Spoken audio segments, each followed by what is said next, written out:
All right. How's everybody doing this evening? Welcome to We've Read the Documents, Dudes Talking YouTube live stream. I'm here with the famous Recluse from VISUP.blogspot.com. And I remember when I heard Recluse first off from the Higher Side chats back in 2017. And ever since then, I've been deeply following his blog. He's done a lot of good research on the Council for National Policy, Donald Trump, Roy Cohn, Lester Kell, John Birch Society. And I've been following work and been a huge fan of his work ever since I discovered it in 2017. How are you doing this evening? Doing well. I'm doing well. Hallie's happy to be here. It's always kind of fun to do these podcasts since I'm, principally a writer, so it's kind of nice to stretch out in a little bit of a different medium.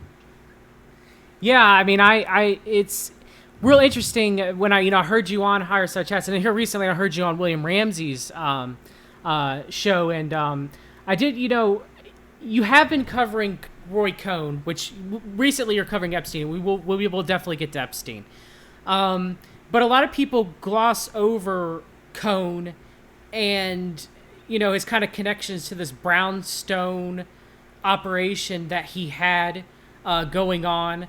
As for most brownstone operations being some sort of blackmail, a lot of people are aware of Craig B. Spence when it comes to the Franklin scandal. But so, can you give us a little bit background in Roy Cohn and how he related with his relationship with Donald Trump, and then eventually we'll morph that into Jeffrey Epstein's relationship with Donald Trump? Sure. Well, Cohn was obviously, he was born in 27, definitely rather old time ago, I guess I would say.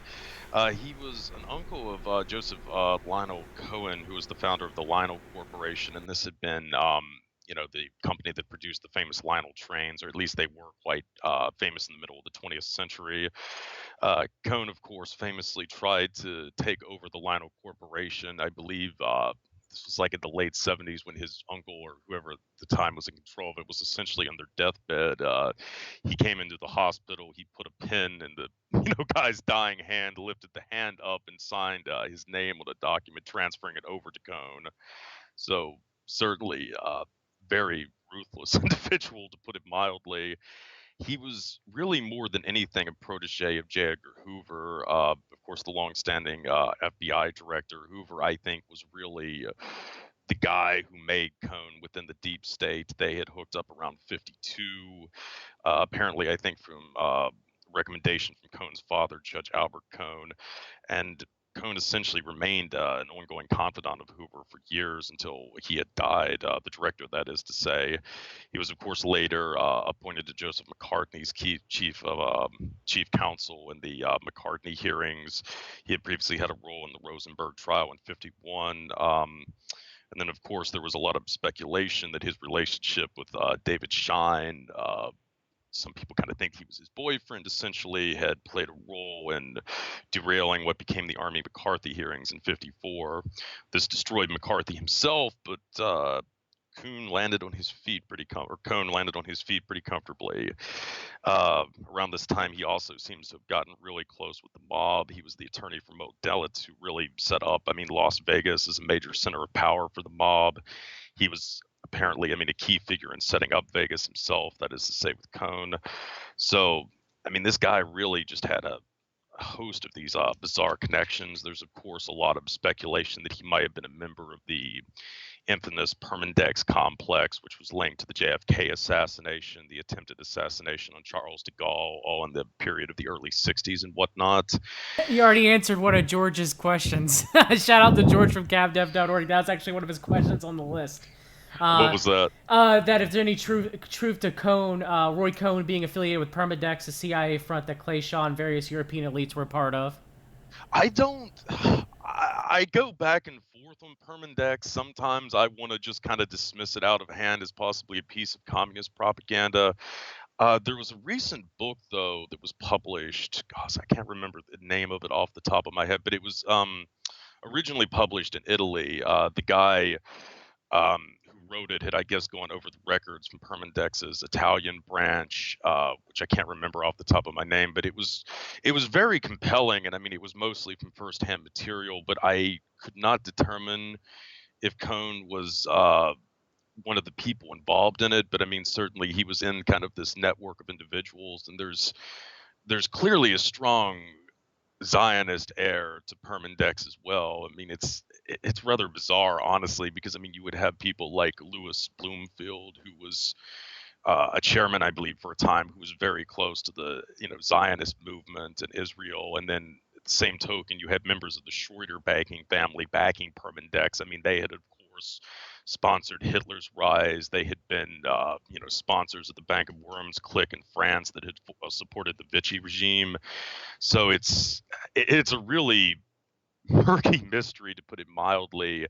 I would just say at this point, I don't have enough compelling evidence to really know one way or the other if he was involved or not. But it's not something that should be dismissed out of hand, obviously. Or I guess we have some speculation and some possible ties within intelligence agencies, whether it's the CIA, the Mossad, the FBI, but nothing really strong, concrete that we have for Roy Cohn other than speculation. Correct? Yeah. Though, I mean, he was involved in the Western Goals Foundation. He actually became the chairman of it after Larry McDonald. And John Birch Society, too, as well. Yeah. But I mean, Western Goals specifically was more or less a private intelligence, network. I mean, it had a lot of heavies like John Sinklaw, the former SS man and general in the U.S. Army, in it. So, yeah, he was never directly involved with any branch of the intelligence community, but it does seem pretty clear that he was some type of informant for Hoover and the FBI at a minimum, and certainly he would have rubbed shoulders with a lot of very senior intelligence officers in Western Goals, among other, kind of these collection of right-wing networks that Western Goals was a part of. I tend to refer to it as the American Security Complex, after the kind of central anti-communist organization in the U.S. During the Cold War era. Have you ever seen any connections between Roy Cohn and the Council for National Policy? I know he would die in '86, and the Council for National Policy was founded in '81. But I was one thing I would always wonder if he had been involved in the CMP, or if you'd have covered any information linking him directly to the CMP. I mean, it's in his wheelhouse. We're talking Weston Groves, we're talking John Birch Society. It would appear to me that he would have had some tie-in with the CMP. Most likely, yeah. From what I understand, the last year or so of his life, he had been pretty, deliberated by aides at that point in time. I mean, certainly, I'm sure that there were connections between Cohn and some of the, members of the CMP, the early CMP. But no, I'm not aware of a direct connection off the top of my head. Okay, because that's something I've always wondered, Recluse, is whether or not I haven't found any yet. I know also George wanted me to ask you, too, any possible connections between Lawrence E. King and Craig B. Spence and Roy Cohn, as far as the Brownstone Network, if that was an evolution of that Brownstone Network. And then, because our theory is there's different Brownstone, networks Brownstone operations going around the United States at any point given time. And there, some seem to be larger than the others, and of course you have trafficking networks within those and blackmailing, which I guess what a brownstone is. But so it seems to me that Roy Cohn, because I guess is a complex question. The information that you have on Roy Cohn having his own brownstone network, most of that comes from Jim Rothstein, correct? No, some of the material from that I actually got from a book. Because some of it you talked about the Polymer, Profumo affair. Profumo affair. There you go. No, hold on a second. Let me grab the book right quick. I can't remember the title off the top of my head, but it's really quite excellent. Hold on a second. Okay, yeah, because that's one thing I've always wondered, is Roy Cohn's direct connections to running a brownstone operation, some sort of blackmail operation, because when I had Ed Opperman question, me and Ed worked together questioning Rothstein on some of his things that he had mentioned about Roy Cohn earlier, he completely backpedaled Recluse. Like, he completely, I really do not trust a majority of the things that come out of Jim Rothstein's mouth. because he sticks up for, who was the Covenant House? Bruce Ritter, Father Bruce Ritter. He sticks up really high up for Father Bruce Ritter, and of course, Bruce Ritter's connections to Covenant House, and connections to the whole CMP, JBS, right wing type networks within the United States, Thousand Points of Light. So it's just it's that's why I wanted to get a little bit of something on that's a little bit separate from Rothstein's initial thing, saying that Roy Cohn was a part of all this, but then recently backtracking on it. Yeah, no, I believe I did listen to one of the chats Oberman did with Rothstein, and yes, I definitely find him to be very dubious, if for no other reason, how he's presented the process church, which is kind of a component of all of this, which is, I mean, he's pretty much tried to deflect researchers away from any connections the process church had to kind of the paramilitary right-wing networks in the United States and the Christian identity movement and what have you, which are legion. And the fact that he and Terry and a lot of these accolades, or the accolades of Maury Terry, do not even want to touch this network, is a clear sign to me that they're trying to cover up something. But as to, I had definitely had some questions about whether or not Cohn was actually involved in this myself, because like you're saying, a lot of the information came from Rothstein. But I found a book called Bobby and J. Edgar, which was written by Burton Hirsch. And Hirsch had also written quite an excellent book on the OSS prior to this. He definitely had very senior contacts within the intelligence community, as quite a few of them had agreed to interviews for the books on the OSS. And he had uncovered, I believe, documents from the New York Police Department that had been an investigation into Cohn in the 1950s, Cohn in the 1950s, essentially alleging that he had been involved running boys out of I believe the Plaza Hotel in New York City, which they had certainly felt that there was some compelling evidence to. And then on top of that, there were also allegations, I believe, made by Anthony Summers and a separate work on Hoover that this was the same hotel essentially where Louis Rosenstiel, who had been the owner of Shinley's or whatever the distillery was called, had gone up to one of these suites at the Plaza with his wife, and he walks into this room, and J. Edgar Hoover's in there in full drag. There are these two, blonde-haired boys that were probably 18 years old at best, and then Cohn comes out of the bathroom and proceeds to start having an orgy in front of them with Hoover and these two young boys, which Lewis, I guess, also participated in, but his wife was rather horrified by the whole experience.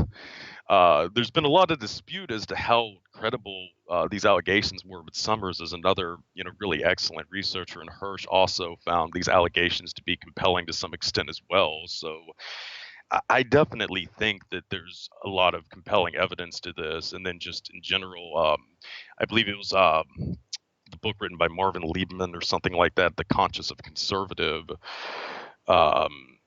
No, that's a Barry Goldwater book I'm thinking of. But Liebman was a close associate of William Buckley. He had helped set up the World Anti-Communist League and what have you. And he had ended up becoming close to Cohn because, like Cohn, he was essentially a Republican homosexual during the Cold War era, which was a very exclusive club. And he describes, Cohn walking around frequently with these young boys with him at all times, whenever he went to major social events. So, at an absolute minimum, Roy Cohn liked very young boys, and it's not, I mean, this is very well documented, and it certainly would not be much of a stretch to believe that he would have ventured beyond the age of consent.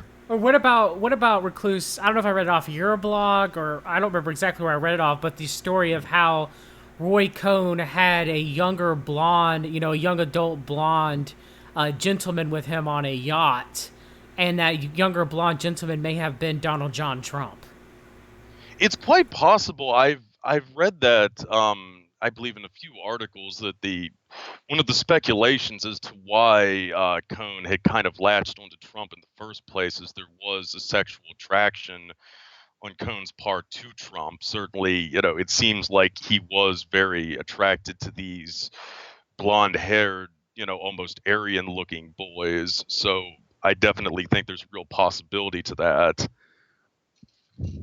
Yeah, that's something that I came across. I don't remember exactly what yacht that is. I'll have to try to track it down. Or it was a story from some book that I had read, or I don't remember exactly where, but it's a pretty well-known story that's made around it's made around but it's been around. It's got a lot of traction, and of course, So when did Roy Cohn meet Donald Trump?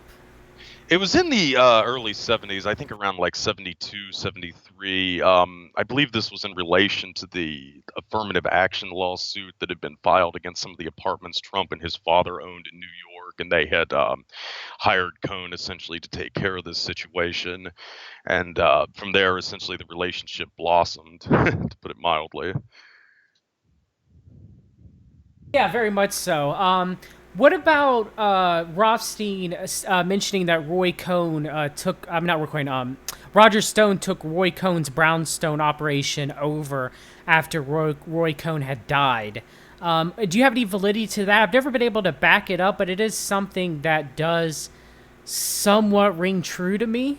But again, it's possible. It's even probable, but I don't have any concrete evidence other than Rothstein's own sayings, which could be put into question. But it does seem legit through my own research. You got anything to back that up, or anything you've heard about that? Well, nothing, concrete either, but I mean, obviously, Stone definitely seems to have been close to some of these blackmail rings. I mean, I've written in my blog about how he seems to have been the one to tip authorities off about Elliot Spitzer's use of prostitutes back when he was the governor of New York. This played a role in his ouster. And then also, he was, this is Roger Stone, I'm talking about some kind of lobbyist for the Nexium cult about a decade ago. Now, Recluse. Roger Stone says it was only for a week now, and he's a good boy, and he would never do anything like that. Okay, let's be real here. Yeah. But But yeah, I mean, it's, definitely, it tends to stretch coincidence that, I mean, you have all of these allegations that Cohn was in these blackmail operations, and then you look at his accolades like Stone, cropping up in the scandal that toppled Spitzer, and the fact that he had some kind of connection to Nexium and what have you. It does stretch coincidence quite a bit, I would say. Oh yeah, very much so. And also, what about the supposed allegations that the reason why Trump cut Roy Cohn off in the last year of his life and his downfall of AIDS was possibly because Donald Trump had such a fear of AIDS, and it because of his possible homosexual relationship with Roy Cohn. Do you think that's plausible? Quite possible. I mean, I don't know if Trump ever actually had engaged in a homosexual relationship with him, though there definitely seems to be an attraction on Cohn's part. Trump has definitely struck me, though, as being pretty firmly heterosexual, but then again, he's very power hungry, so quite possibly something might have developed from that and his need to rise to the top, so to speak. But Trump was really quite germophobic. I mean, almost, Montgomery Yeah, but that's Burns why I think he like. got. That's why I think he got so mad, though. Recluse, in my opinion. I mean, it's a theory that I've always had. Of course, it's not been proven. Some people will, often will talk about, Roy Cohn and Donald Trump, walking hand in hand together, in New York City and stuff like that. And it would seem to me that, Donald Trump would kiss the ring, Roy Cohn. I mean, I could be wrong about that. It does seem that, Trump's alleged allegations, whether it's Katie Johnson or the numerous women that he's possibly had inappropriate sexual relations with, or molested or raped, depending on, allegedly, depending on how you want to look at it. But it is possibility that for power, he was Roy Cohn's little blonde thing, Oh, absolutely. so. I mean, it's definitely a possibility, but I mean, I'm just kind of illustrating though. I think for a time in the 80s, he had even banned. I think, yes, he found out essentially a staff member that he had even had AIDS. They were immediately fired. So, I mean, it's definitely possible that this might have, come from some kind of affair that they had had, and concern that he might have contracted AIDS from Cohn. But I mean, in general, Trump definitely was very phobic towards AIDS during this era in the 80s, and really went to great lengths to try to keep anybody that he was aware had AIDS at a very firm distance from him. And he got super angry. Super angry. I mean, he pretty much cut Roy Cohn, his mentor, out of his life around the time he found out he was AIDS. Found out he Yes, had yes. AIDS. So it's usually the timeline, the way, I look at it. I'm not, that's not something I'm near, 100% sure on. I think it's more plausible that Roger Stone took over the Brownstone. But then again, maybe I don't know. It's speculation. We have no concrete evidence, and there's not. I will say this: the Maximum Golf article I had from October 2000. Trump, was with Cartmate, and Cartmate was, making gay jokes about Trump. And Trump seemed to get really upset about, like, more than it could just be because he's macho, ENTJ. But then again, maybe not. It's weird. It's definitely something. Definitely. I mean, yeah, I would definitely say that would be something I could definitely see Trump, being very upset about, because I mean, certainly if he did have some kind of affair with Cohn back in the day, yeah, that is not something that he would ever want to come out. Definitely, very much, I would say, a part of his self-perception is this, kind of rabid womanizer, if you will. So, yeah, I mean, that is definitely not something that, I mean, he would even want people kidding about, I think, in any capacity. Yeah, very much so. Okay, so one last question, and we'll move on to Epstein about. One thing also, yeah, go ahead. Also kind of we were talking about the Brownstone network and where it was transferred on. Another figure that you have to, I think, take into account with this also is Thomas Corbally. Okay, yes, which you mentioned in your blog extensively. Yes, Corbally, I think, was also a major player, and Corbally has been linked to multiple sex scandals. In addition to Profumo, he was also a friend of Heidi Fleiss, the Hollywood madam from the early 90s, and he also appears to have been the quote-unquote godfather of the, kind of S&M scene in New York State, around the city in the late 70s, early 80s, that was linked to the Son of Sam cult. So definitely, I mean, this was a guy who seems to have been very familiar with some of these, bizarre kind of elite sex rings. And Corbally was a private detective. He had worked for Kroll, which, has long been suspected of having deep ties for many years. He had allegedly also been a member of the OSS, possibly during World War II, that I haven't been able to confirm that, but he was definitely a part of the intelligence community in the immediate aftermath of the Second World War. But Corbally also would go on to work with Trump, from what I understand, after Cohn had died. And essentially, Corbally really seems to have been the man that Cohn dispatched, to track out a lot of these sex rings, potentially, or possibly even to oversee them. So Corbally would have certainly been in well position to know at least where these rings were, and might well have been compiling blackmail material from them for decades at that point. I'm sure Stone probably knew him as well, but certainly there was definitely a relationship between Trump and Corbally. Again, I guess I must have missed the question. Is there any connection between Roy Cohn and the Franklin scandal? Well, yeah, I mean, definitely, Cohn definitely knew Craig Spence. I believe they had both attended a birthday party for William Casey in the mid-'80s that was documented in Nick Bryant's The Franklin Scandal, and he generally leaves the impression that Spence and Cohn had definitely been friendly with one another for several years prior to that. And they also would have had a mutual friend in William Casey who Cohn had actually used his relationship with Casey to bring Rupert Murdoch into the Reagan White House at the same time frame. So certainly, yes, I definitely think there was a relationship between, well, I know there was definitely a relationship between Cohn and Spence, no question. So we're talking about William Casey, former CIA director. You mean the man who used to get boys from Craig B. Spence and have them he would rub oil on his bald head and rub oil on them. That William Casey. Yes. It wasn't Spence though. It was Henry. Gosh, Henry Vincent. Henry Vincent. Yeah, yes. Vincent. Yes. It was Vincent who used to procure. Craig B. Spence was involved. Was actually, I guess, running all that to some degree. If Vincent you go from the had top. Vincent had kind of his own thing going on, and he met Spence, I guess, while providing services, for him, I believe. And he had started to use Vincent to procure young men for him. But it should emphasize Vincent did not use minors, and a few times Vincent even asked him to procure minors, and Vincent, to his credit, had flat out refused to do this. That is true, and when Lawrence E. King was talking about it in Craig B. Spence's home, and Craig B. Spence was talking about it too, Henry Vincent was disgusted by that. Yeah. No, most definitely. I mean, and I think that's probably why they signed him up later. And of course, Greta Van Susteren, Scientologist, was his lawyer. Good old Greta Van Susteren. Yes. Eventual Fox News correspondent as well, and so It never ends, Recluse. It never ends. and it's um, it's kind of it's interesting too, because the guy who was really the central madam, if you will, for Perfumo was Stephen Ward, and I've been asked if Ward procured minors for that ring, and from what I can tell, some of the women he used may have been around 17, but I do not think that he knowingly procured minors for his ring, though. I do believe that some of the women who might have been minors had probably misrepresented their ages to him or something to that effect.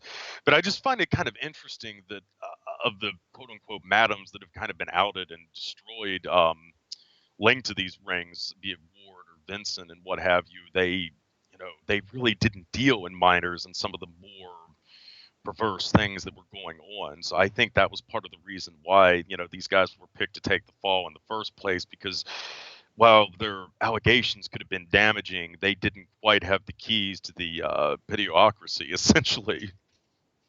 oh, very much so.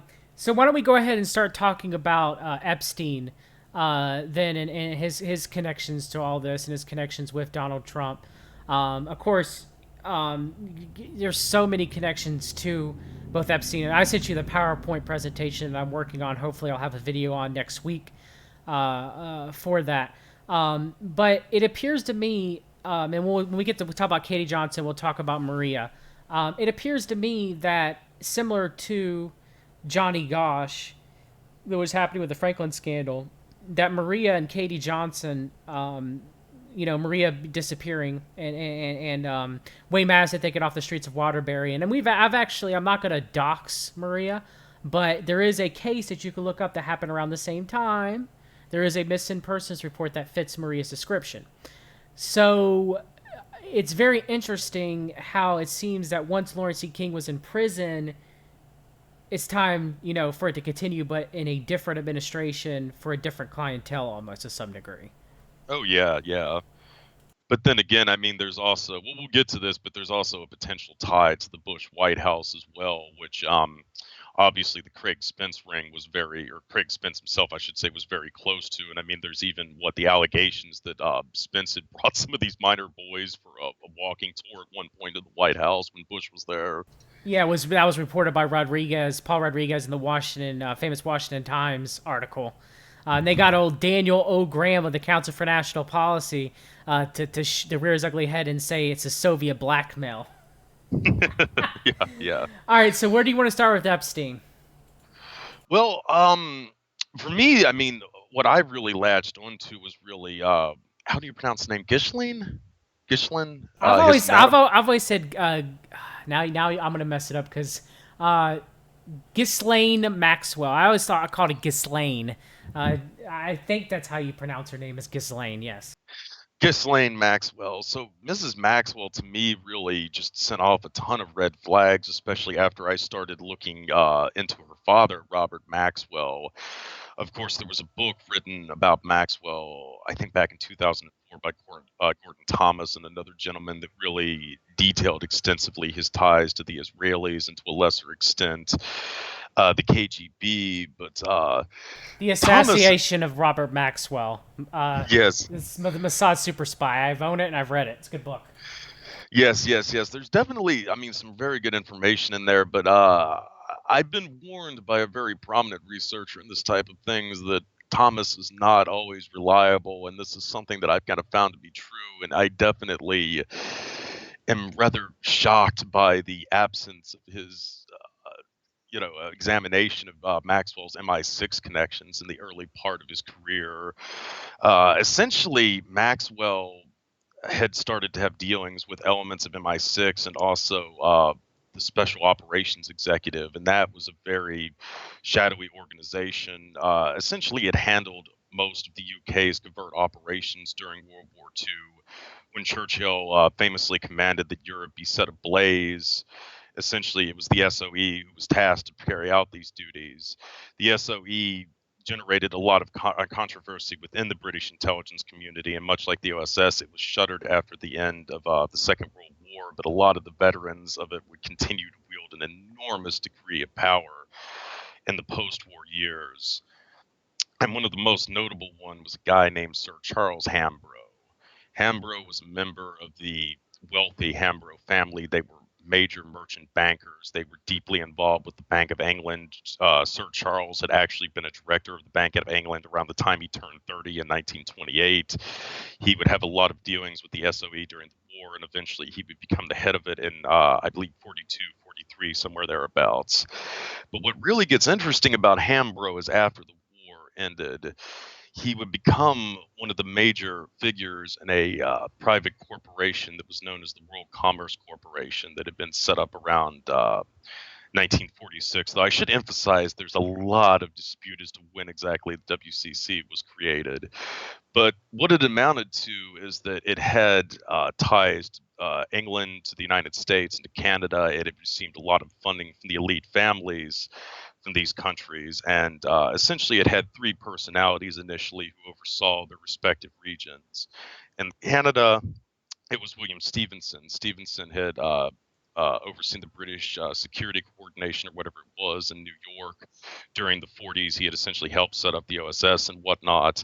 The American branch was overseen by William Donovan, the founder and director of the OSS, and the British branch was overseen by Hambro.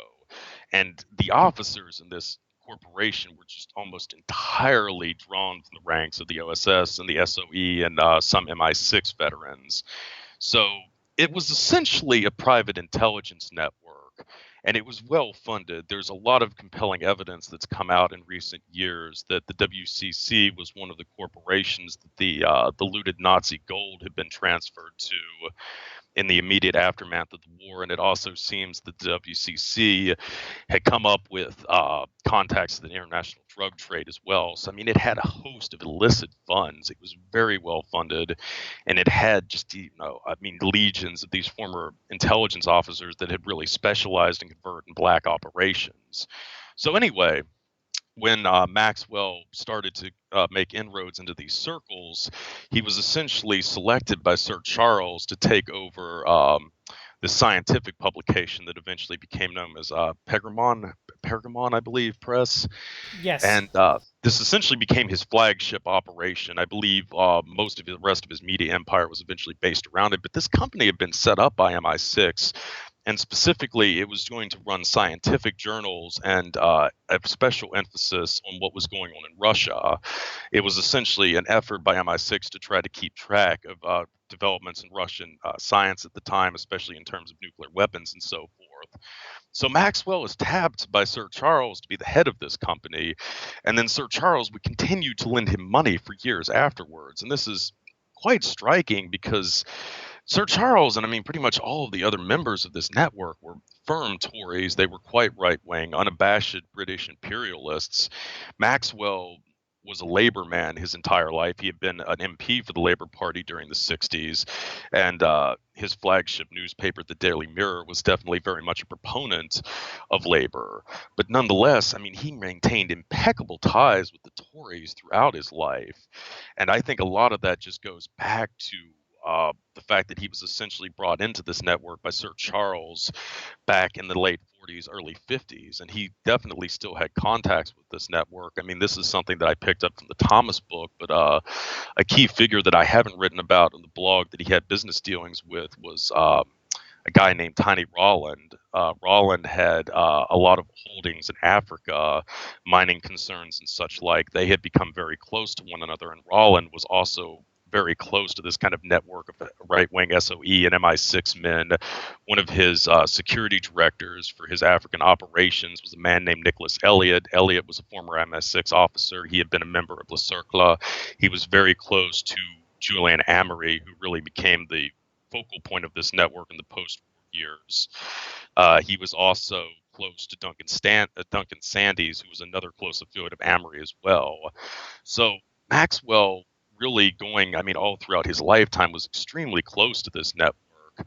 And many of these individuals, as I'm kind of indicating before, would eventually gravitate into the Le Cercle in the 1970s. And this was, a very right-wing network. It had been created as an auxiliary of Bilderberg in the 50s. So Le Cercle, real quick, didn't want to interrupt your Recluse, but I want to get out there because many people are not going to know about it.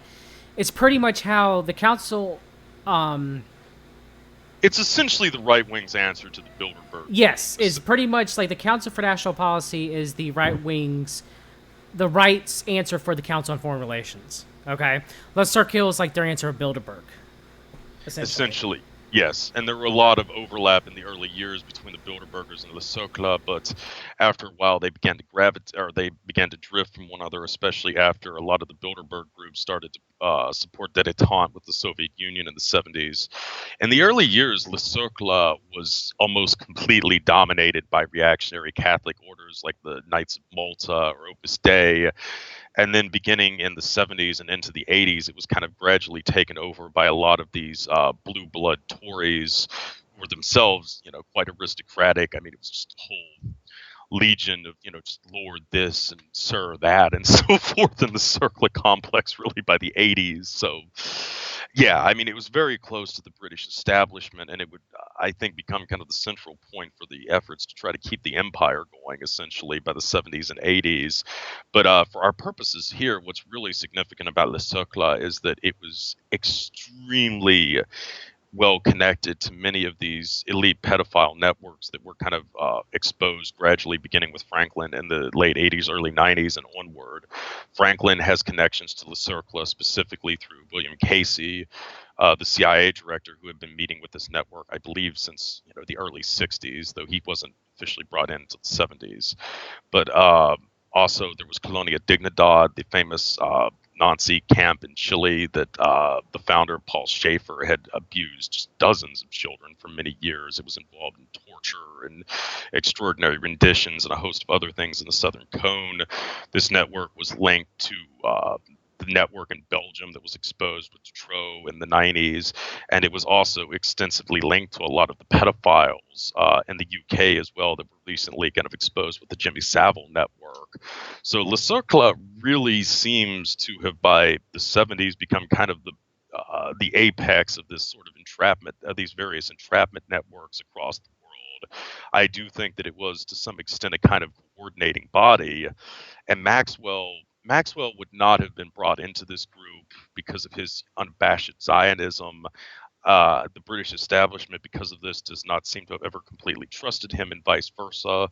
But these individuals were certainly willing to work with one another, and I do think that this would have been the probably the place where Maxwell may well have been introduced to this sort of elaborate blackmail operations that were going on across the world. And like you've mentioned, Lester Curl having connections to the Sovereign Order of the Knights of Malta, similar to the Council on National Policy, both have their are both steeped in those kind of old school Catholic and Jesuit connections too as well.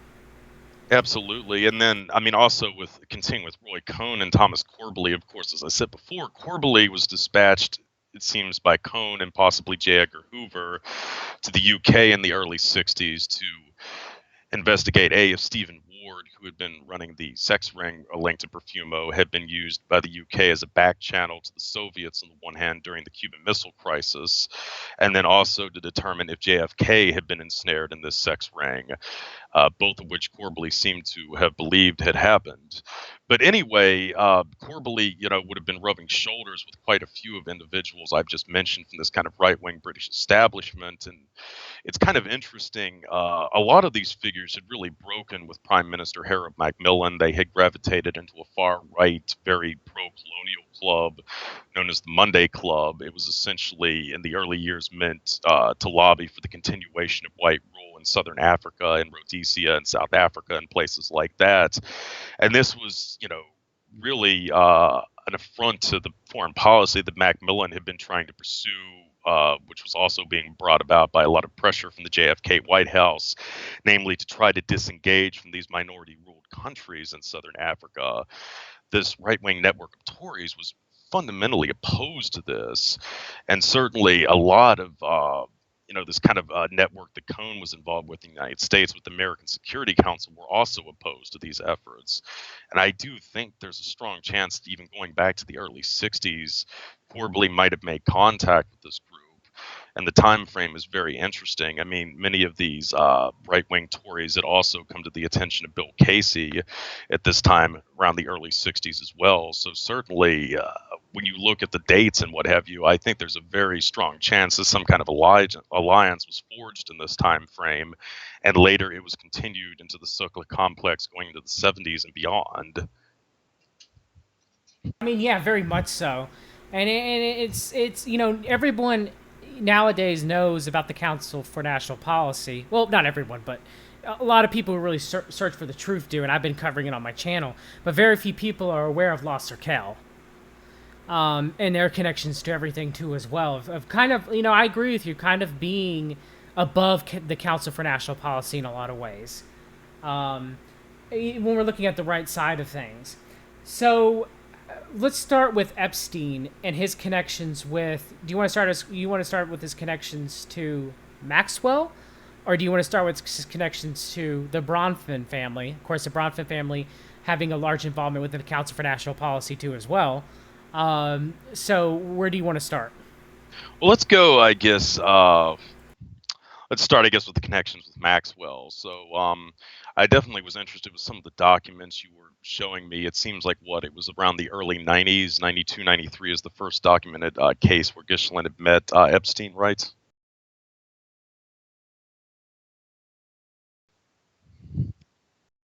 It was around that time, yes, but the timeline of exactly when he met Ghislaine is unknown. It's either sometime during the 80s or sometime during the early 90s. We do know that Donald met Ghislaine and in 89, yes, per the New York Daily News reporting that they went to Maxwell's yacht, the Lady Ghislaine. So we know it's then. Now, when exactly Epstein met the Maxwells, we really don't know an exact timeline yet. It's interesting. We really it's anybody's guess between the 80s to the mid 90s, from what I've seen.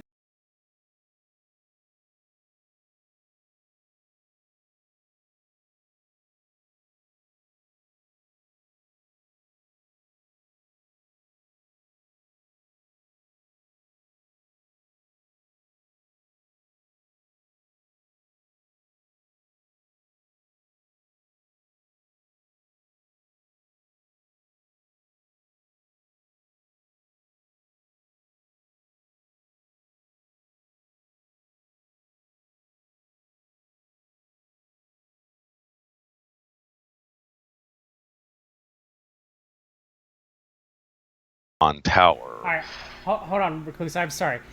Go back to your thought. We lost voice there for a minute. Oh, sorry about that. Sorry. No, it was my fault, not yours. I guess we came under something happened or another. So I guess I'll go back to what I was saying initially. That was my fault, not yours. Maxwell originally. Okay, so we know that Donald Trump met Jeffrey Epstein according to his own Trump's own words. From 1987. From 1987, right. Yes. From I think it was from the New York Magazine article, Jeffrey Epstein, International Man of Mystery, if I remember correctly. So he known him for 15 years. So 15 years from 2002 is roughly 1987. And we know that Trump met Maxwell on the Lady Ghislaine, both Ghislaine Maxwell and Robert Maxwell in 1989. We don't know when. We don't know exactly when Ghislaine Maxwell met Jeffrey Epstein. It's somewhere in the 80s, probably somewhere in the early 90s. We don't exactly know when, but we do know that it had. Okay, so that's one of the biggest things that I want to do with my upcoming stream when I present this PowerPoint that I've seen. It's not done yet. Is that Trump was definitely really good friends with Jeffrey Epstein. There's no doubt about it. There's too many connections at this point. Oh yeah, you can't deny that at this point. So when you look at the whole connection of Roy Cohn and Trump and Roger Stone and Maxwell, what was Ghislaine's, and Robert's involvement in all this? Well, I definitely think that Trump would have known Robert Maxwell for some time before they had officially had the party in '89. And an interesting connection between the two men actually appears to have been the Russian mafia, ironically. Of course, Trump, as soon as 1984, had a Russian gangster present in the Trump Tower. This was a guy who was related to what's his name, Semyon Mogilevich. Simon Mogilevich. Mogilevich, yes, yes, who's considered the boss of bosses of the Russian mafia. Very This is a strong Russian Zionist ties. The yes, yes, Antidote Boys from the Antidote Jeremy Rothko's show and Greg McCarran have done excellent work on Simon Mogilevich's ties to Donald Trump. but yes, they're quite extensive, and they appear to have gone on for several decades now. But the first one that I've found went to 1984, when one of Mogilevich's lieutenants essentially moved into Trump Tower and started to run an operation out of there. Now, the very next year, Mogilevich hooks up with Maxwell, and Maxwell was apparently one of the guys who really helped launch his criminal empire. He was able to secure an Israeli passport for the Russian gangster, which gave him access to a lot of different countries. He was able to set him up with a Swiss banker who had had dealings with the Vatican Bank and what have you. And essentially, my understanding is that Mogilevich and a lot of the Russian mafia types around him had essentially based their kind of network of shell companies and what have you on what Maxwell was doing. So by the mid 80s, both Trump and Maxwell appear to have had pretty firm ties to the Russian mob at this point in time. And I definitely think that would have provided a potential, potential way for them to have met, or at least heard of each other by reputation by this point in time, certainly. I mean, yeah, Simon Mogilevich, which the Antidote's done a lot of work on him. He's a very strong Russian Jewish mobster, part of the major Russian Jewish mafia. So it doesn't surprise me with his connections to Trump. Maxwell, this whole nexus that we're discussing throughout tonight's episode. It doesn't surprise me at all, and because of that, we get one of the biggest questions I've always had is, and I don't think anybody's ever going to be able to answer this, but it's still something I have a question for, Recluse, is how did Epstein really stumble upon all this? Because it's debated whether or not William Barr's father, Donald Barr, had enough time to hire him. Okay? So, when he started working for the Dalton School. So, when did they pull, because, there's not, to anything that we know, there's not really anything about Jeffrey Epstein's background as a child. Nothing that shows that he was born into this, right? Yeah. As far as So I'm aware. when did they pick him, and why did they pick him? I mean, he is smart. Don't get me wrong, but I don't know. It's kind of weird. You got any idea of why they specifically picked him for this position? No, I can't really say, for certain, one way or the other. Certainly I've heard allegations that he was actually a disaster in his business dealings, so it's probably not, for that reason specifically. He is definitely a bit of a mystery. But then again, I think it is possible that part of the appeal that he had might have been for the simple fact that, like you're saying, he really, was outside of the establishment. He didn't have connections, which might have potentially given him a certain power that an insider would have had, if that makes any sense. But I guess what I'm trying to say essentially is that he basically would have been totally dependent on his benefactors, more or less. He didn't have his own personal power base that he could have drawn from, and that might have, in theory, made him more easy to manage down the road, if that makes any sense. And is that my question? If anything comes of this, will they make him the fall guy? Yes or no? Yeah, I definitely could see Epstein going down for this, and it's quite possible in the current climate that you could see some major politicians. Yeah, get but nailed Lawrence C. as well. King really didn't. He went down for embezzlement. And he's still free to this day, allegedly up to no good. So it's interesting. Epstein, it's just he's got more money than Lawrence C. King did. More. Yeah. Power, There's no question about that, but I also think that the political environment is a lot different now than it was in the late '80s when this started to come out. There were still, I would say, strains between the different factions within the American deep state at that point in time, but certainly nowhere to the extent of what I think you're seeing unfolding now. And that does kind of make me think that somebody might be willing to definitely sacrifice some pretty key figures here to ultimately get their way. Yeah, very much so. And that's one thing I've always wondered is how far is this going to go? Is Epstein going to go down? Is anybody else going to go down? I guess you'll have to wait and see. And as Q says, enjoy the show. I'm just joking. That was a joke. So what do you want to? I guess so. We talked about Maxwell's connections to Epstein. And of course Ghislaine would later procure girls from Mar-a-Lago and among other places for Epstein, and would date Epstein, allegedly. So, what about the Bronfman? Edgar Bronfman having connections to the Council for National Policy, and being, also being strong Zionist too, with Bronfman's connections to the B'nai B'rith. What about their, connections with Epstein? Well, to me, it seems like again the connection might have been more from Maxwell or the loose affiliative networks that he was involved with. Of course, Maxwell was very close to I believe it was Edmund Safra or something to that effect, who was also involved with Bronfman Sr. in a lot of different projects. He was also a Zionist. This is Safra I'm talking about. He was also tied in with the Circular Network in some capacity or another.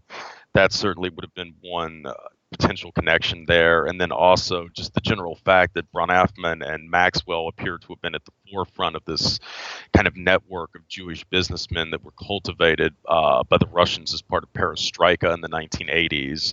Both guys seem to have had a lot of financial dealings with the Soviet Union during this point in time. So there's definitely, I think, a strong chance that there would have been connections at that point through them, and they might have later been passed on to Epstein. Yeah, I mean, we talk about the disappearance of Maria, Katie Johnson's testimony. It seems like they, and even possibly George from CavDev.org and I are working on this, is the disappearance of Doreen Vincent, which was out of Waterbury in that area, general area, Connecticut too as well, because she was also doing modeling. Doreen Vincent was. So it's kind of like them offering modeling contracts, which was kind of different from the whole Franklin scandal network, where they were kidnapping children off the streets and luring children in for drug and fuel parties. So it's a little bit different avenue of acquiring victims. And so it's when we look at Epstein's connections to modeling with Jean-Luc Brunel, Trump's connections to modeling with John Casablancas. And now Opperman's interviewed quite a few women that had modeled, had been parties with Trumps that were models, and giving stories of how inappropriate that he was. Some of them actually not even women, some of them being, underage, children. So where does that tie in? Is there any tie-in to that with Nexium? Do you think there's any tie-in into that with Keith Raniere? Because Keith Raniere also seemed to be very big, kind of like a Hollywood, like scene presence too as well. Well, yeah, I mean, it's not, surprising, obviously. I mean, that would have been, when you kind of get into the world of modeling and what have you, Hollywood, that would have obviously been an ideal area to recruit from. And this also, really, again, to kind of go back to Perfumo, has parallels with that too. From what I remember, most of the women the board had recruited had been go-go dancers. A lot of them they were from kind of poor areas of the UK, and they had come to London essentially to become models and things of that nature. And they were sold kind of into, not literally sold, but they were kind of talked into this ring by Ward, essentially on the pretext that they would be brought to these parties where they would be in contact with a lot of these VIPs, people who had contacts in the modeling industry and the film industry and so forth. And if they were able to perform duties, certain functions for them, then they would potentially get their foot in the door. They might get discovered, so to speak. So it seems like, that had been a modus operandi, at least in some sense, for this network going back to at least the early 60s. And then in the case of Thomas Corbally, who had been very close to both Trump and Cohn, excuse me, Corbally also had a lot of contacts in Hollywood. He had spent a lot of time out there, and as I kind of got into earlier, he was known to Heidi Fleiss and seems to have been involved with a lot of celebrities in this capacity as well. Of course, he knew Bob Evans, the infamous producer that was later tied in with the Roy Raden murder. He knew Jack Nicholson and a lot of these individuals.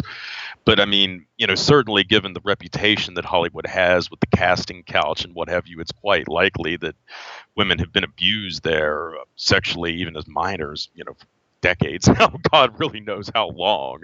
Yeah, it's sad, man. Both girls and boys. Yes, Um, yes. it, it never ends. The more you dig into this, the more things that you end up uncovering. Did you come across any connections with Epstein and Conrad Black and Trump? That was one of my most recent connections that I came across. Only really that I believe the one reporter from Vanity Fair who had initially really kind of exposed Epstein, I can't remember Vicky her Ward. name. Yeah, Vicky Ward. Yeah, yeah, yeah. Who had, I guess, essentially been pressured by Black to drop her investigation or to sanitize it or something like that with involving Epstein. Yeah, but Conrad Black was her ex-husband's Ah, step yes, yes. uncle, so that's really weird. And then of course Black, was a part of the Bilderberg group. He had a Palm Beach mountain mansion as well. Jeffrey Epstein and Donald Trump attended a small party hosted by him in 2000, and in 2007 he was convicted and served time in prison for fraud. And he would later write a book for Trump about talking about how in 2000, I think it was 2018 it came out. I don't remember this, like Donald John Trump a president, something like that, where he just like gushed over he's the best president in the world. Well, Donald John Trump back in May 2019 pardons Conrad Black. I smell something here. Yeah, yeah, yeah. No, I mean, there's definitely something curious about this. I mean, especially as we just kind of talked about how he had tried to, protect Epstein earlier in the decades, or I mean, the prior decades. So yeah, there's definitely something curious about that, no And doubt. definitely look into Black when you get a chance, because William F. Buckley Jr. and Rush Limbaugh also vouched for Conrad Black. Oh, that's very interesting, especially Yeah, Buckley's it case. really is. So that's why I really think that it's really interesting to look into that. Of course, Rush Limbaugh and his brother David Limbaugh having connections to the Council for National Policy. William F. Buckley being at war with the John Birch Society, but initially, being friendly with them. So it's just very interesting how he has these right wing connections to as well. Of course, Henry Kissinger and Elton John also vouched for him as well. But the Rush Limbaugh one really I found it to be very interesting. The Kissinger one is interesting too. Of course, Kissinger is insanely well connected, Bilderberg, and he was also involved for a time with Lasukla in the 70s. But Kissinger appears to have had some kind of relationship with Maxwell. There's some dispute, Robert Maxwell, that is to say, there's some dispute as to how close they were. I guess Kissinger's wife had argued that they had just had some minor business dealings, but other associates had argued that they were actually much closer friends than that. But getting back to one of the names I had wanted to get at too with Maxwell that's also interesting, Kissinger is apparently the one who had suggested to Maxwell that he should employ the services of the longtime Republican Senator John Tower as a lobbyist for him with the Reagan administration during the 80s. At the time, Tower had just recently retired. But Tower is a really curious figure in his own right as well. He was extremely close to George H.W. Bush. I believe George H.W. Bush had even worked as his campaign manager or something to that effect. And then when Bush was elected to the presidency in 1989, he had wanted to appoint Tower to be his Secretary of Defense, though Tower rather mysteriously had not been able to get approval from the Senate, despite the fact that he had been a senator for, gosh, I think 20 or 30 years or something like that. And then later on, he was essentially appointed the chairman of the president's Foreign Intelligence Advisory Board, which is a very powerful intelligence committee that directly advises the president. So, I mean, he had very exclusive access to Bush. He had for some time. And Tower was actually one of the people that was present at that infamous 1989 party on Robert Maxwell's yacht that also included Gislin and Trump. Tower died then under somewhat mysterious circumstances in 1991, around the same time that Robert Maxwell had also shed his mortal coil. But I definitely found that connection to be interesting, especially since we were talking about earlier the access that Craig Spence had to the Bush White House. Tower clearly had, a lot of access as well in this capacity. So that's something that I've been meaning to look into a little closer. Was there some kind of connection between Spence and Tower as Yeah, let well? me know, man. That would be groundbreaking if you could find a connection between the two. I'll let George will listen to this. We'll do some research and see if I can throw you anything your way, Recluse, and see if we can come up with anything, because that'd be very, very interesting to see if there's connections between that. Yeah, no, absolutely. Like I said, I mean, Tower also was the guy who I believe he played some role as well with the Promise scandal and what have you. I mean, this guy, or excuse me, not Promise, he had actually helped Maxwell, I guess, lobby for Israel for the United States to start selling arms to Iran on behalf of Israel. So, I mean, he was, Iran involved. Contra.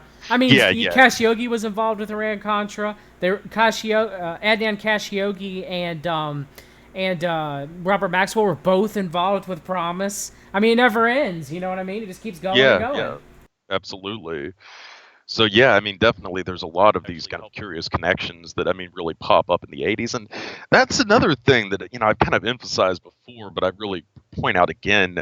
Maxwell, was publicly a hardline liberal to the point that, I mean, he even maintained pretty open ties with the KGB and various Soviet republics and what have you.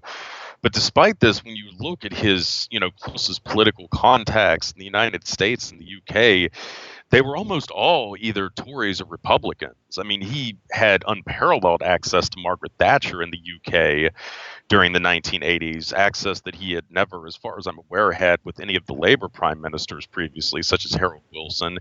He had access to her predecessor, John Major, and at the same time, he had very good access into the Reagan White House as well. He was very close with a lot of the prominent Republicans in the Reagan White House. And when you look at the political figures that were present at that infamous 1989 meeting on his yacht with Gislin and Trump and what have you, they were almost all Republicans. I think Trump might have actually been the only Democrat that was there at the time. I mean, when we talk about Promise, I think it was that through a former Libertarian candidate, William F. Weld, United States Attorney in Boston, that the Promise software was being brokered by Manchur Gobinafor, Adnan Khashoggi, and Richard Armitage. So it's just interesting that they're both connected to the work of Danny Casolaro, may he rest in peace, the Octopus scandal and the Promise software, which is now supposedly became Palantir, and the whole Belt and Road CMP connections with that as well. So it's just when we're it seems to me that this blackmail scandal has just evolved through different fronts, but have the same old players since forever.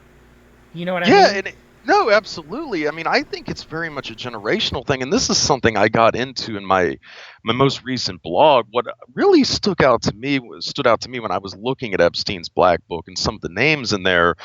There are 5 families listed, or at least members of the families listed in Epstein's Black Book that were deeply linked to Profumo. Okay, first there's the Kennedy family, as I mentioned before. There's a lot of compelling evidence that JFK himself had been ensnared in Profumo. I believe half a dozen Yes, I read Kennedys that in were your in. blog. Yes, we're in Epstein's Black Book. There was the Macmillan family. Harold Macmillan was the prime minister that was brought down by Profumo. His great grandson is in Epstein's Black Book. There's the Astor family. William Waldorf Astor III was the central Astro involved in the Profumo affair. He was almost destroyed by it. His son, William Astor IV, is in Epstein's Black Book. And finally, there is the glorious Mountbatten family.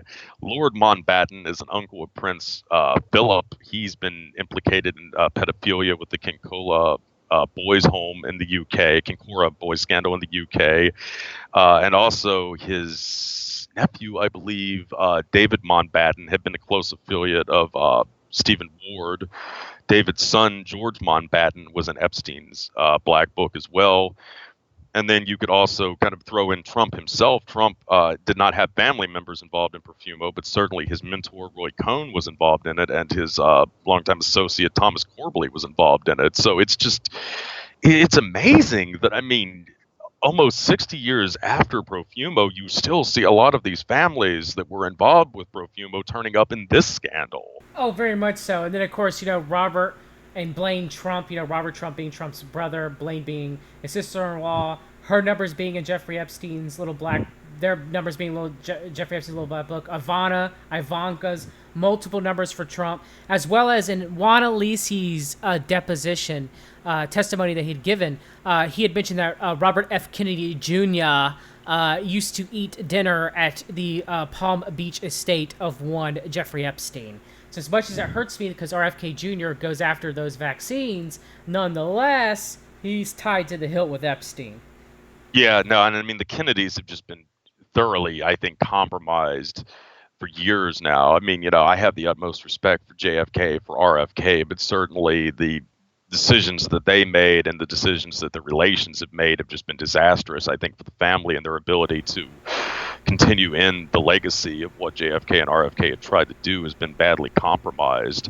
Another family member too that I had forgotten that was involved with Profumo that also shows up with Epstein was the Getty family. The Gettys, of course, were from Texas oil money. They were phenomenally wealthy. I think John Paul Getty had actually been the wealthiest man in the world at one point.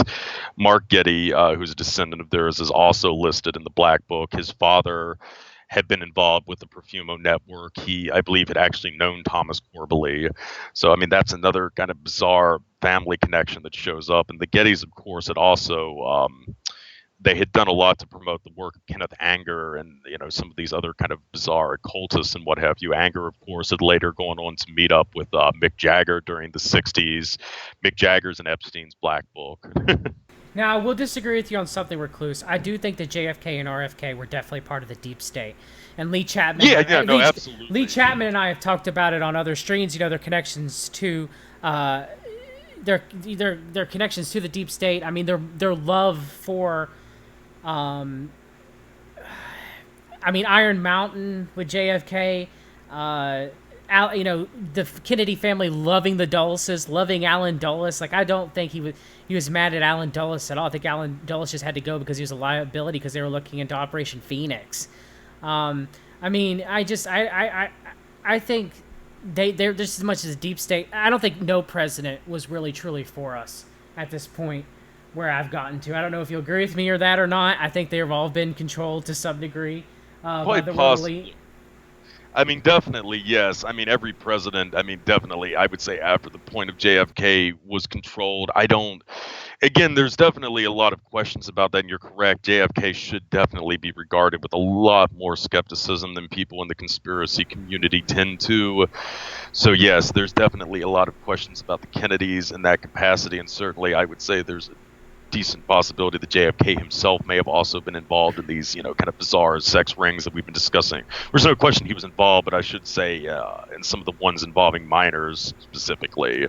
Now, Recluse. Now, we have to say that John F. Kennedy was trying to fight for the deep state against the deep state like most truthers, just like Trump, and he was trying to get us returned to the gold standard, just like Trump. Through Judy Shelton, Trump's going to replace Steve Mnuchin as Secretary of Treasury with Judy Shelton, who's part of the Atlas Network, who's a think tank that's connected to the Council for National Policy, the John Birch Society, running ops down there in Latin America. But I digress. So, absolutely. Of course, we have to mention, Bill Clinton's connections to Jeffrey Epstein as well. We have to be, bipartisan. We have to be fair to both sides. Epstein, possibly being who helped set up the Clinton Foundation. Ed Offerman has documents provided by, I think it's Epstein's lawyers, if I remember, of him, talking about that. Bill Clinton flying on the Lolita Express, 26 times some less, some more, 27, depending I on think. But somewhere on yeah. there, down there. Hillary Clinton flying on there. So yes, the Clintons. We all know the Clintons have ties with Epstein. I would actually argue, though, however, Clinton's numbers are not in the black book that I saw. Did you come across them? I didn't see them. I've checked multiple No, I did times. not Okay. see them either. My guess is yes, Bill Clinton and Hillary Clinton are a big part of Epstein. However, Trump is greater connected to Epstein than the Clintons. Yes, that would definitely be my assumption too on that. And yeah, it should definitely be emphasized too that most of the names in Epstein's book are much closer to the Democrats in the United States and the neoliberal establishment in general. Yes.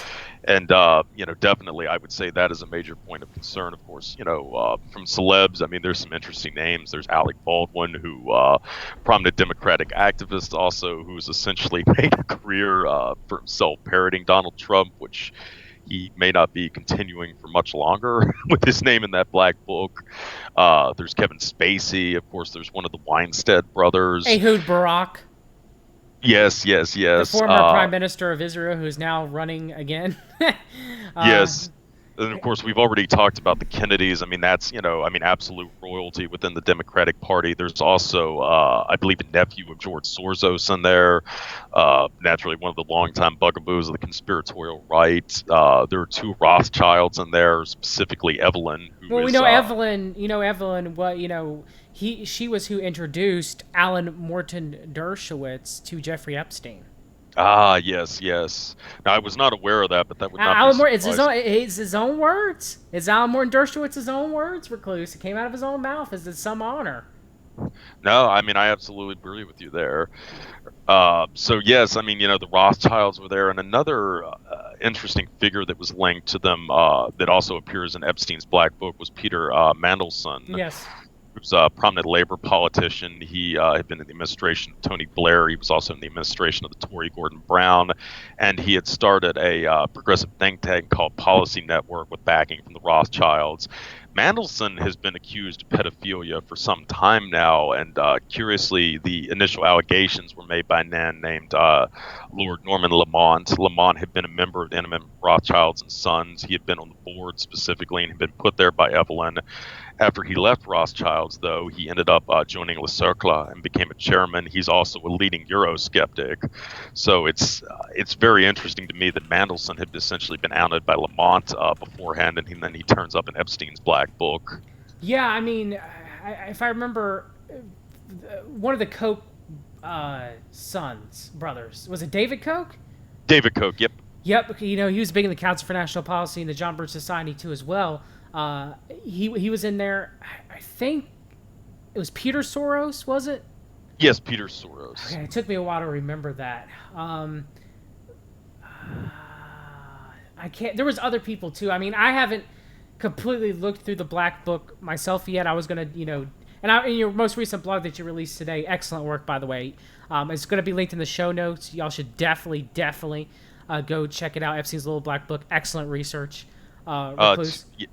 Thank you very much. I was going to say two other big Democrats, too, were Bruce King and Bill Richardson. They had been former governors in Mexico, and Bill Richardson had actually been a presidential candidate, I think, back in 2004 or something like that. And another kind of, he's technically was a Republican, but kind of more closer to the liberal establishment would be Leslie Wexner, who was listed in the book as well, Victoria's Secret founder and that type of thing. Connections with Trump with Leslie Wexner, too. Of course, Epstein getting Leslie Wexner's Upper East Side New York City mansion for $1, sold it or transferred allegedly. And actually, that's the interesting thing about Wexner. One thing I wanted to ask you is his mansion was rigged up for filming similar to Craig B. Spence's. So I don't think that Epstein was really the guy with the brains. I think he was the Lawrence E. King, in my opinion. No, I think that's quite possible, too. I mean, I definitely think, as far as the Black Book goes, I mean, not all of the names in there were people that were compromised by Epstein. I actually think at least some of the names were probably his superiors, if you will, the people that he was taking orders from. And it's quite possible that Wexner was one of them, no doubt. Oh, yeah. And also, if anybody just talks about the Lolita Express and Little St. James, if anybody just talks about that, it doesn't talk about that the trafficking was also occurring in Atlantic City. You know, Trump's got casinos in Atlantic City. Oh New yes. York, Palm Beach, New Mexico, California, France. You know, it's not just the Lolita Express. Epstein had 3 planes. Okay, and Trump rid on a plane once. It was not the Lolita Express. It was one of the Gulfstream jets. It's unknown which one. Mark Epstein gave in a deposition that he rode on at one time. And Epstein has ridden in Trump's plane per the Maximum Golf article that I waited on eBay for months hunting it down, trying to get it, Recluse, and finally got it. And I'll send you a copy of it if you want to see it. Oh yeah, absolutely. You know, that they flew on there too. And they flew with a girl that was underage, that was made to look older at the time, according to the writer Corcoran, if I'm pronouncing his name correctly. So it's just interesting how everybody, you know, when we're talking about most people on the right, you know, your Alex Joneses, your people, the disciples of Q, they'll just talk about the Lolita Express, Clinton, and Little St. James. They won't talk about all these other places where trafficking occurred. West Palm Beach, Mar-a-Lago, which is in West Palm Beach, the New York City mansion, that was Les Wexner's mansion, Atlantic City, New Mexico, which Bill Richardson, of course, was in Epstein's little back book and had involvement too with Epstein as well. And also Bruce King, he was one of the New Mexico governors that had preceded Richardson briefly. So yeah, it definitely seems like he had some kind of power base in New Mexico beyond question. So if anybody's just talking about those, you need to be cautious because they're not giving you the full truth. And for those of you wondering why exactly New Mexico, since I mean it's not really a place obviously we tend to think of as a major power center in the United States. It's got Los Alamos people. Yes, it does. It's a very big state for very classified military technology, so there's probably a lot of black ops stuff that is based out of New Mexico, and that would probably, in my estimation, go a long way to explain why Epstein would want to have kind of a network set up there. There are probably a lot of black ops types that tend to spend time there, especially in the scientific community. Yeah, very much so, Recluse, and you know, Epstein was big on the scientific community. You know, Stephen Hawking going down in a submarine for the Jeffrey Epstein Foundation. Many Nobel Prize winners used to go to Epstein's parties per the testimony deposition by Juan Alisi, who was Epstein's handyman. So, yeah, I mean, there's a very strong connection between science TM and Epstein. And I don't know if it's almost a way to control or blackmail people who are doing science. Quite possibly. And I mean, as I kind of mentioned before, in the case of Robert Maxwell, it actually seems that his original kind of power base in the intelligence community was based upon his relationship with a lot of these scientists in the Soviet Union. Of course, this was the main thing that he was involved in publishing-wise for the first, several decades of his business empire, was principally the scientific publications. He developed excellent contacts in the scientific community, and that later assisted him greatly with the Promise scandal in the 80s. Yeah, you never run out of connections. It's the more you research, the more you find. It's ridiculous. Yes, absolutely. It never stops. Well, Recluse, we're about to reach our time. Is there anything else that you want to mention? Anything else that you want to talk about real quick? I've really enjoyed this conversation, by the way, immensely. Oh, I'm glad you have. Well, there's one last name I guess we'll bring up to kind of bring things all back together that I saw in Epstein's Black Book that I was quite fascinated by. And that name was Clementine Hamro. She was related to the Hamro family that I detailed earlier, that had essentially set up Maxwell initially back in the late 40s, the early 50s. She was not part of Sir Charles Hambro's branch of the family. She was related to one of his brothers. I think she would have been, or Sir Charles would have been like maybe a great uncle to her or something like that. But her family connection is really interesting. She was the daughter of Robert Hambro, who would go on to establish one of the spinoffs of the Hambro Bank. I believe it was called J.O. Hambro Capital Management. Another one of the co-founders of this bank, along with the Hambro family, was a man named Christopher Mills. Mills would be involved with this bank for many years until he finally spun it off in 2011 as Hardwood Capital Management or something to that effect. But I bring Mills up because he would actually go on to become one of the major backers of the UK Independent Party and Brexit. So he's definitely a major figure within the UK deep state, especially this kind of far right movement that Trump is aligned with across the Atlantic that supported Brexit. And getting back to Clementine, another interesting relation she had came from her mother's side of the family. She was actually the granddaughter of Winston Churchill. Her mother was a woman named Charlotte Somos. I believe that's how the family last name is pronounced. It's Soames. And because of this, one of her uncles was a man named Nicholas Somos, who for many of the most recent years had been the chairman of a company known as Aegis Defense Services. Aegis is a huge player in the private military industry. They were actually the company that was contracted by the coalition authority in Iraq back in, I believe, 2004, 2005 to take over management of all the private contractors in Iraq.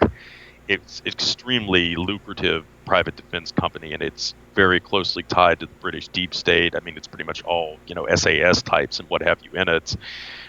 This was her uncle who was running this company for many years. He's still on the International Board of Advisors. Aegis was also founded by Tim Spicer, who was a CIRCLA participant. So definitely from both her dad's side of the family and her mother's side of the family, she's got some very interesting connections that include both the Hamros and the Churchill family.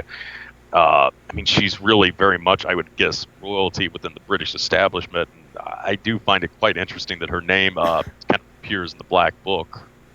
Yeah. What about one last thing? Do you know who La Circale's current president is? No, not off the top of my head, though. I've heard one of the recent chairmen was actually Rory Stewart, who, if you've been following British politics, was in the running for the prime ministership during this. I heard it was Kwasi Kwarteng, who he is actually the Undersecretary of State for the Department of Exiting the European Union. It wouldn't surprise me in the circle. I mean, pretty much all of the British chairman and all the chairmen of the circle have been British, I think, since the mid 80s. But since I believe Jonathan Atkins' turn around 94 to 96 or something, they've pretty much all been anti-EU, Eurosceptics, pro-Brexit types. Yeah, that's interesting. Yeah, so it's again, it all ties in with that. Yes, I mean, we kind of talked about that before, but Trump is very close to this Brexit faction in the UK, and in turn, I mean, a lot of the Brexit participants were very close to the circle. Nigel Farage being really close to Trump. Yeah. And then, of course, there's the guy I just mentioned earlier, Lord Norman Lamont, who had outed this, Rothschild affiliate as being a pedophile. He was a chairman of the circle. He's also a big Brexit person, big EU skeptic. I believe he was a part of the Burgess Group or something to that effect. That's been one of the leading kind of Eurosceptic groups in Europe since the late 90s, if I remember correctly. Yeah, so it's interesting how it all connects into with the CNP, Council for National Policy, being for Brexit, as well as Le Cercle, being for Brexit. They're both pushing it very strongly. Yes, absolutely. Oh, so we didn't even get to talk about Steve Bannon. That's one quick question. It'll be 2 minutes. All right. Sure. Steve Bannon last year went to Jeffrey Epstein for money to get some money, apparently, from the Page 6 article on there. He bent the knee to Epstein. Anything you got on that? Anything at all?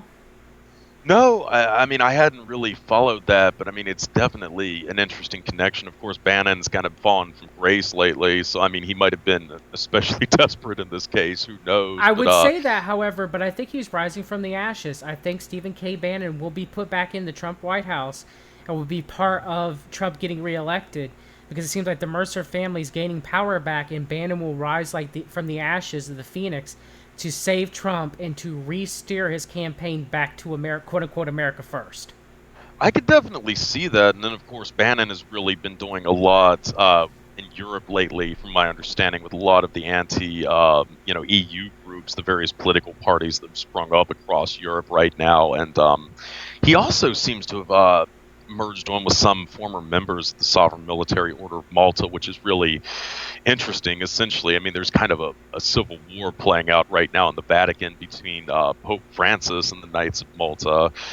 which may well be a bit of a payback for how the Jesuits were treated going back to the reign of John Paul II. Those of you who are unfamiliar, what I'm talking about is John Paul II, when he came to power, he had a lot of backing from Opus Dei and the Knights of Malta. And at the time, a faction, and I really want to emphasize this, a faction, not the entire order as you often hear in the conspiratorial right, but a faction of the Jesuits had started to support liberation theology, which was a no-go for Opus Dei and the Knights of Malta, to put it mildly. And essentially, this had led to a lot of pressure on John Paul II, and eventually he essentially removed the head of the Jesuit order and put his own guy in power to, essentially have some degree of control over the Jesuits who were not always supportive of his policies.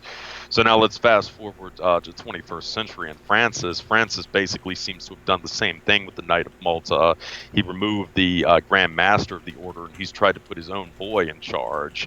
Possibly it's a bit of a payback for how the Jesuits had been treated in the 80s. Yeah, very much so. Well, Recluse, definitely, I want to thank you for having you on. Hopefully we can have you on again for sure. Oh, yeah, absolutely. It's been a lot of fun, man. All right, have a good evening. Stay in touch. Bye. Yep, absolutely. Bye-bye.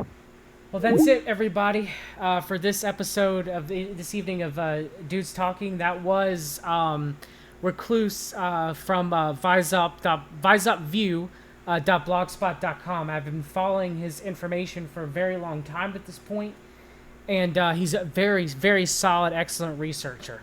One of the few that I actually trust. I'm glad I actually got to talk with him. A lot of his research checks out with mine.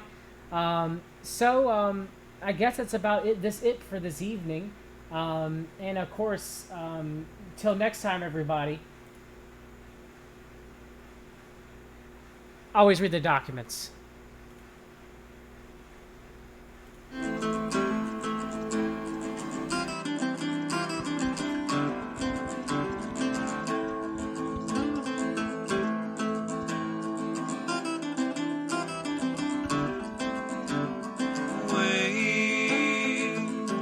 Never been a mess like this.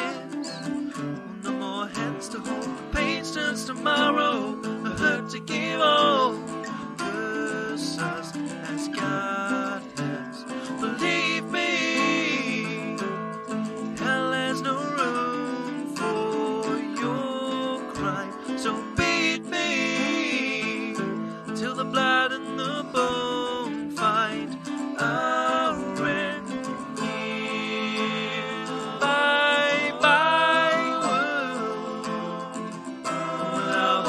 Hold on, boy, you're never gonna see the things that come of me. Raise your hands high, young brothers and sisters. There's a world's worth of work and the need for you. Oh, change is coming. These doors now. Tomorrow, if we wait for today, so march to the drumming, show them you're coming. You've been there, played, cut to the carving, bleed until rubbing. Enough they'll take, no more. Our boy, now go and make your move. Curses these gods aren't faking. Have mercy on the cowards, boy, will pray to have you lose. Help us, this world's now breaking. So now they've noticed, oh, you've given in sound. Let us in, let us in. Give me love, all the life, the sweet softer ground. Let us in now.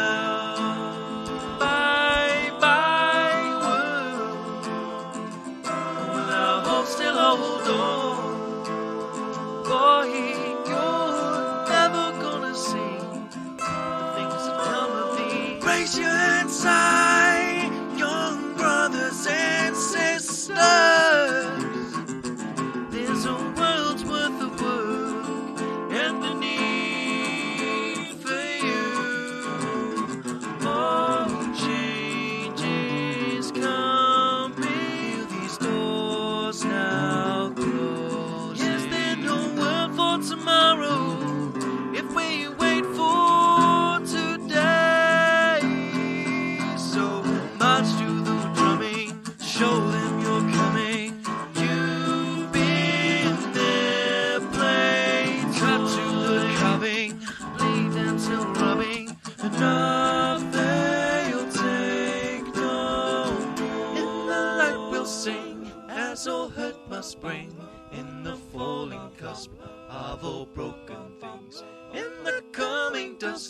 you will call on us, and unite we must. I'm the crawling us.